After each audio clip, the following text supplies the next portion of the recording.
sitange unendile wena media si kai kan gas sengdamran naman Afrikas Ponda panula Yeshimwe apo Om gatero Yung kutukiro.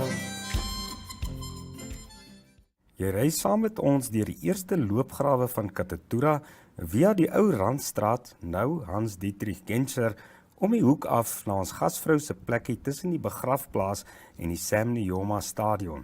Welkom by Tannie Rosa Namises se Kaya. Tannie Rosa, kom ons begin by die begin. Vertel vir ons van jou kinderdae, waar het jy groot geword en hoe was die tye daai tyd gewees? Ja nee, daai is 'n lang tydjie terug, sal ek ook nou in hierdie tyd kan sê. Maar ek dink my begin kom van twee mense. Die ma is 'n Namibian, sy bly en het gebly in die Thomas streek. Daar by vandag se Damviljoen, aan eiges, daar het sy gebly. En die pa het ingekom as 'n jong man oor die see en in Luteritz, maar hoe die ou lokasie konneksie van hulle twee gebeur het, ken ek nie. Hy kom van Angola, van Lupito Bay. So ek is 'n dogter van Engelbertina Samarhara. Huisnoemnaam is Amagoes en Francisco Pasia. So ek is dan nou in die ou lokasie gebore. En in die rivier wat hulle noem Arebush, maar is Aregangap. En ons moet hom so behou, want daar is baie mooi groot bome met groen bessies wat goed is vir die winter. So ek het daarvan altyd gehou, omdat dit nie net my geboorteplek was nie, maar ook die boontjies het baie lekker gesmaak. So ek is dan daar in 58 gebore, baie interessante geboorte nogal. My pa met sy Angola afkoms kom ook het 'n afstammeling van Portugees en hy het 'n bietjie anderster as my ma groot geword. My ma het meer native, tradisioneel en natuurlik groot geword. So die twee het 'n bietjie seker streerig gehad, waar sal hierdie kind gebore word. En my pa in die apartheid state was daar net die Elizabeth House en dan die ou hospitaal. Toe sê my pa nie, my kind moet in die hospitaal gebore word, maar sy is mos toch vroedvrou is daar, sy het al haar oudste dogter gehad, so die gewoonte is ons word by die huise gebore. En dan het hy nog 'n fiets. Daar vat hy die swanger vrou oor die rivier, oor die Aregangap rivier. En dan kom sy by die boom, natuurlik by die arrest, dan sê sy, sit my neer, gaan toch gauw terug en gaan haal net weer 'n kombers. Hoe gaan hy terug, toe hy terugkom. En dan sê sy, en moet nie die skeer vergeet nie. Toe hy terugkom, toe is papa daar. En die skeer en dan is ons gesnee en dan gee my ma, sê hulle vir my pa. En hy raak so opgewonde. En dan sê, wie sole, landa sole. Dan sit hy nou die baba daarbo in die lig. So my naam is dan daar gegee. Dit beteken, hy is lief vir die wêreld. Die wêreld was toch so goed om vir hom die dogter te gee. Ek is sy eerste geborene. So ek kom van ou lokasie af. Ek kom van 'n gemeenskaplike opvoeding. Wat vir ons opgevoed het as groot mense en aunties en ooms en opas en omas. Dis van waar af ek kom. En ek kom van 'n plek af waar ons eentjies gaan soek het en al daai. En dan kom ek ook van 'n plek af waar ons geleer het die basis van lewe. En wie jy eintlik ook is en waarvan jy kom. So ek is van daaraf dan toch teruggevat saam met die groot mense, met die groot ou lokasie vervoer na Katatura toe. En ek en my pa het in gemeente lokasie gaan gebly. Gemengde meen dit. Nou daar is nou al die Suid-Afrikaners, die Tswanas, die Wambumen sprekendes, die Herero sprekendes, Chimbundus en ook al die mense wat soms van Luderits afgekom het. En die Zulu mense, Khosan, hulle was nou daar. En dis waar ons nou groot geword het, maar die Chimbundu mense leek my 'n bietjie meer, die Chimbundu manne, en hulle het hierdie tannies gehad. En ons het nou met hierdie tannies groot geword, baie wonderlik. Ek mis nogal die tye, waar jy by 'n tannie speel, en die son sak, dan word julle in 'n bord kos geskep, dan eet julle, was hande, en terug hardloop. As dit te laat is, dan slap julle. Waar jy gediscipline word by die tannie, en as jy by jou ma kom, of by jou pa kom en kom klaar, dat discipline jou ook net weer ordentlik. So ek kom eintlik van die agtergrond af. En dan het hulle baie aan die katholieke kerk behoort. So ons is deur die katholieke kerk lering gevat.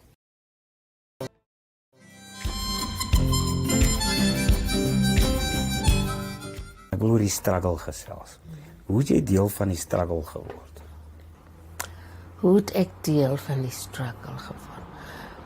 Eintlik, ek dink my pa het 'n foto van Patrick Lumumba en Kasapumbu. Sy naam was Kasapumbu, die oom. En sy huis gehad. Ek ken die ooms nie, maar as ek altyd die foto's, ek het hulle gesien, en dan het my pa altyd gesê, ons sal terug in Angola toe. Maar hy kon nie altyd sê, hoekom het hy van daar afgegaan. En ek was baie jong om te verstaan, hoekom my pa sy mense gelos het en gekom het iets wat nog baie teer is van my. Want dit het gekos dat ek nie my ouma ken nie, en my oupa en die mense ken nie. So dan het ek hierdie ooms gekyk, maar ek het daarmee niks gedoen nie. So oké. En dan was ek ook in die kerk baie, en dan het ek toch kerkdinge gedoen. En ons moet bid, ons moet verskonings elke Saterdag vra vir die sondes wat ons doen, al die program. Maar ek dink toe ek nou hoërskool toe moes gaan, en dit moes Agostinium wees, en of Debra. Ek het in Waldvrieden agter Omaru skool gegaan, so dit is 'n boarding Catholic mission, baie op die dot. Op jou rokke moet jy tot jou lengte toe dra, sulke goedjies. So ek kom nou van daar, ons moet nou begin na hoërskool toe kom, en dan is daar hierdie boycotts. So ek gaan in Agostinium, en nie lang nie, dan is daar ons brand die skool en al die. Oké. Ek weet nie eens waarom het die groter studente dit gedoen, maar ek is deel daarvan, en ons is uit die skool. Dan probeer my pa, omdat dit katholiek is, maklik dan vir my Debra te vat. So toe die uprisings begin het, was dit miskien 'n bietjie skool toe na skool. Toe gaan ons Debra toe, nee, ek onthou, ek is ingeskryf, en nee, daar word die dinge gedoen nie. En hier skielik, seker is dit net 2 maande, so, dan is die Debra kinders uprising. So dan toe moes ek huis toe kom. Toe ek huis toe kom, toe sê my pa, nee, ek dink nie, jy moet hier so kom lê en wat nie. Dan vat hy my na kantoor toe. Hy het ook seker by Atlas Co het hy gewerk. Daar kom ek daar. Ek dink ek is ordentlik 'n 17-jarige meisietjie. Dan moet ek kantoorwerk doen. So die eerste week werk ek nou mooi. Ek is gesê wat moet ek doen. Maar ek dink in my spirit dink ek nie ek moet hier so wees. Maar ek is daar met pa het so gesê. So die tweede week toe kom ek in en ek sien die mense rook mos nou. Dan sê ek vir hulle, kyk, vat toch net die asbak en gooi die, as jy klaar, ek het nog in Afrikaans mee gesê, as jy klaar gerook het, vat die asbak en sit net in die astrom. Dan sal ek net die asbak kom vat en ek het nie van die sigaret rook, eindelijk gauw, dit was my probleem.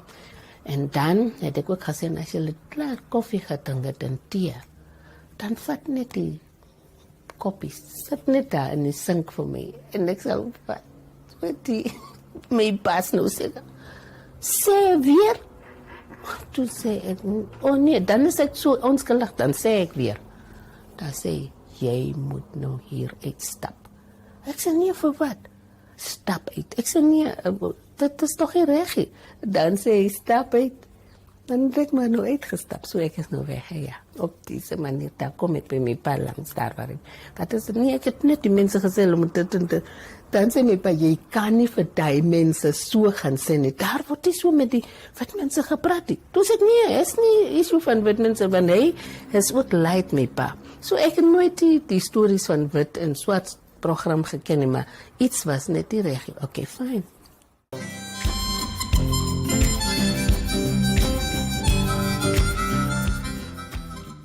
In die beide patiënte was daar 'n dokter. En hierdie dokter het 'n bike gehad. En in my wens as 'n jong meisie wou ek 'n bike graag gery het. So hierdie dag sien ek die dokter met sy helmet en dan gesels ek nou onthou die rules wat nie moet gebeur nie. Dan vra ek Dr. M.O. sal ek hom maar nou noem. Kan ek nie op jou bike? Het jy 'n bike? Ja, ek het 'n bike. 'n Groot een, wat rooi, wat. Dan was ek baie opgewonde. Ek het nooit 'n bike gery nie. Kan ek by jou bike klim? Toe sê ja, ek kan reël. Jy kan op die bike kom. Maar daar is 'n ding. Ons het baie lank in die OPD gewerk. So ons het mekaar geken en so. En ek dink hy het ook baie van my gehou.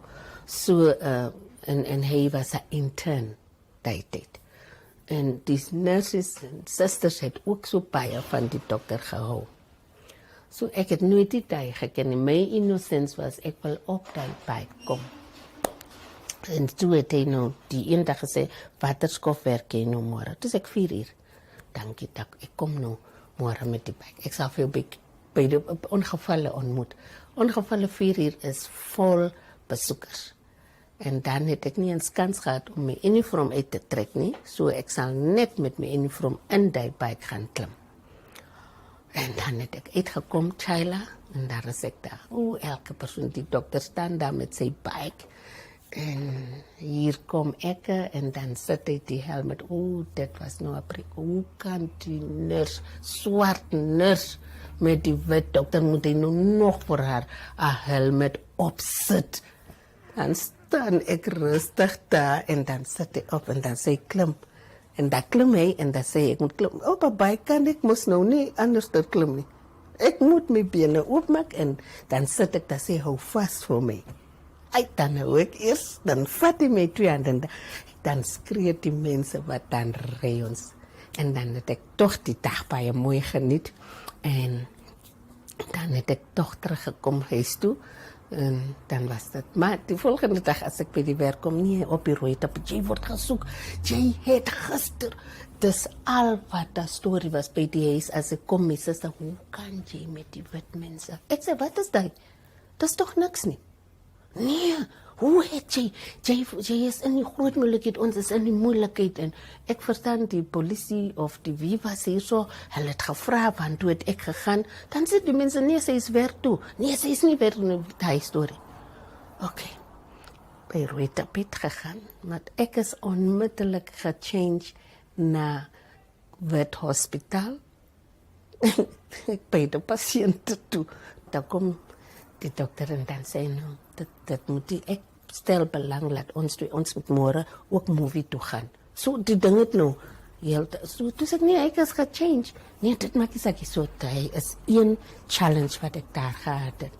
Okay, met die het ek gevoel, baie benoud begin voel in die space, die drukking van apartheid regtig gevoel, ook my eie persoonlike vryheid, wat ek nie kon uitdruk nie gevoel, en dan ook die mense sinne gevoel. Ek het gesien, die patiënt, ek het gesien wat gaan en toe het ek 'n plek gesoek, waar moet ek toch kan praat, en so aan. En daar was my collega, hy is nog lewendig, Abner, hy was ook 'n verpleger, en paar nurses, de verpleegsters is vandag Kayamo, en so Lloyde, en so baie paar nurses en mense, toe praat ons. Begin ons die jeuglige bywoon. En dit was altyd in Katutura. So dis hoe ek ingekom het en dis hoe ek begin baie duidelikheid begin kreeg.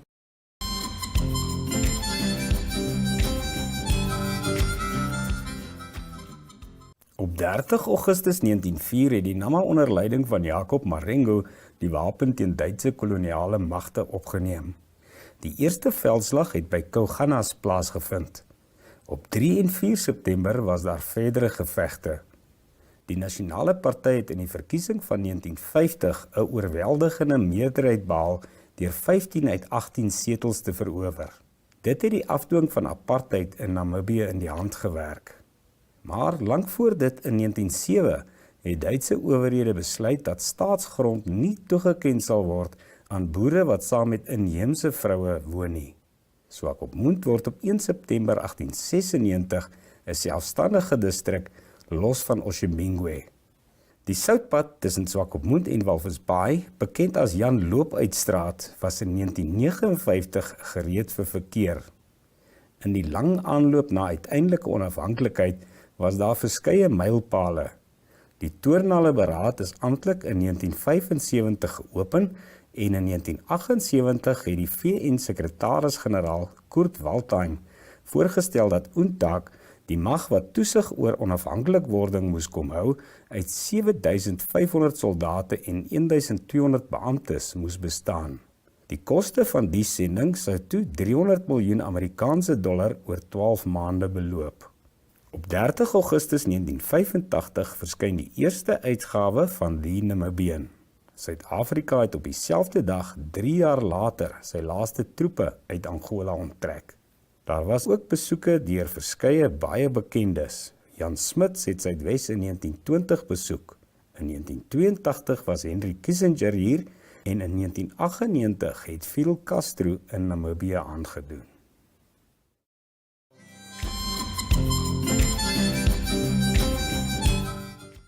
Jy was deel van daai, ek dink mens moet sê, is die eerste groot post-onafhanklikheidswegbreekbeweging uit SWAPO gewees met die Congress of Democrats.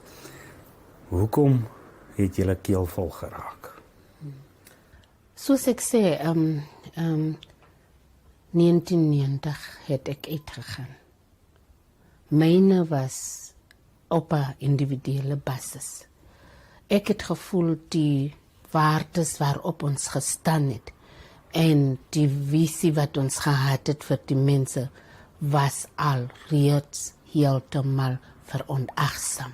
My opoffering vir die land as 'n deelnemer in hierdie verandering was ook nie. En dan wat ek ook gesien het, is toe die mense teruggekom het, was daar 'n groot arrogansie. Iets wat 'n mens nie meer met die fellow comrade kan lewe nie. Die komraderie was nie daar nie. En ek was bang vir die mense. As dit nie tussen ons is nie, van die partymember lede, hoe nou met hierdie burgers van hierdie land? Dis hoe ek dit gesien het. So alreeds 1990 het ek uitgegaan. Ek was ook depressed. Dit is asof ek 'n boyfriend gelos het wat ek baie lief was voor. So ek moes die keuse maak. En my keuse was, my naam is Rosa Namises en ek is nie comrade nie. En dit was, ek sal kyk of ek sweet revenge kan doen. Ek ken nie wat was dit nie, maar die gat is 'n storie, die tribalisme, dat het my verafskie heeltemal. So, tot en met 1999.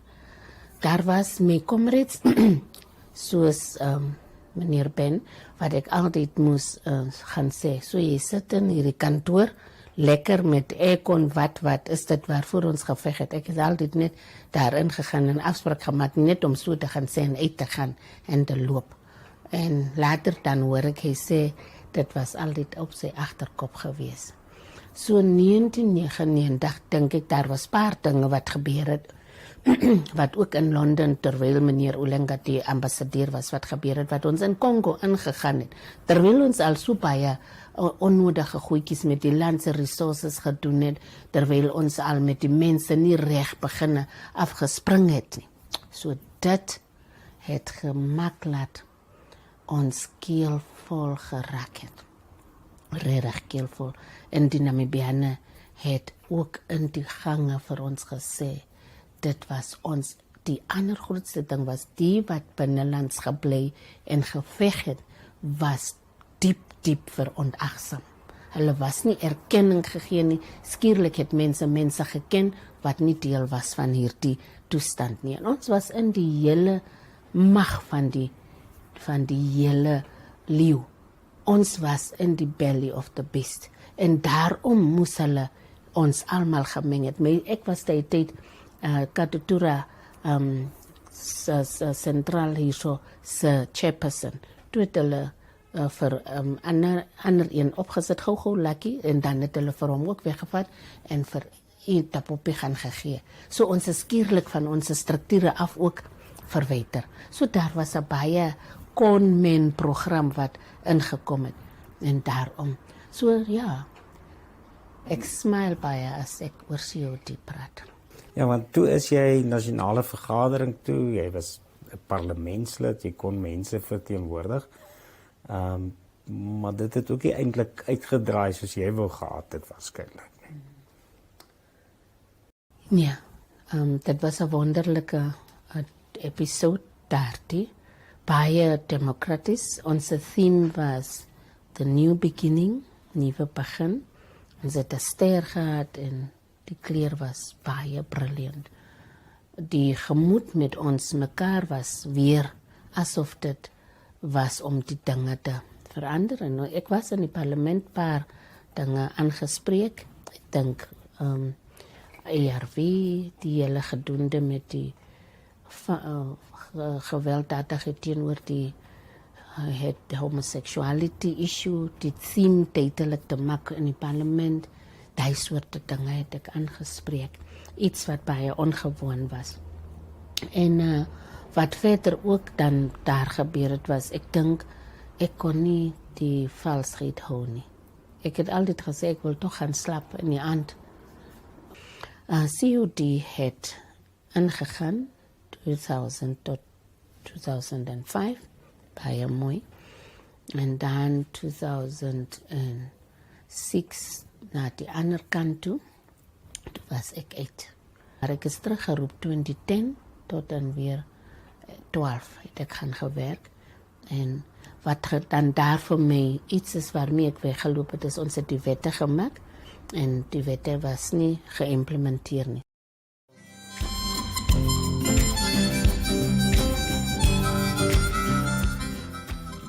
Tannie Rosa, ek dink jy is so besig, jy het waarskynlik nie vrye tyd nie. Maar baie keer moet jy seker 'n bietjie afsaal, net so kortliks, wat doen jy? Net om te rus. Okay, wat doen ek om te rus? Ek hou baie van travel. Ek kom nou eintlik van Frans af, waar ek vir my 'n tydjie gemaak het.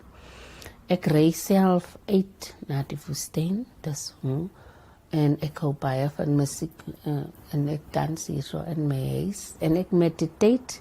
Ek is baie tradisioneel, so ek kyk na ons tradisionele dinge en ek vind dit immers baie intriguing en uniek. Byvoorbeeld, jy vat 'n hele drum en as ek met die drum werk, dan kry ek my relaxation. Maar of course, my liggaam raak moeg, omdat ek op en af is, maar daai is die soort van dinge. En dan, redig was, leer ek en lees. Ek leer en lees. Is 'n baie moeilike plek waar ek gaan om myself op te pas. Maar ek doen 'n bietjie daarvan. Nou die dag het ek in die hospitaal beland. Ek is gesê, ek moet asseblief tyd maak vir die liggaam. Die liggaam het self ook so gekomplain. Tannie Rosa, dit was heerlik om by jou te kuier.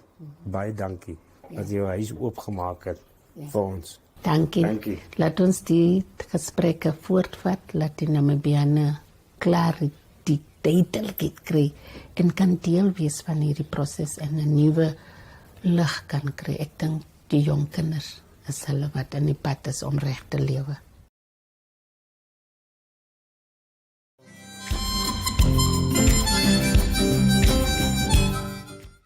In die gesprekke in uit en tuis Namibië teken ons ook ons land se geskiedenis op.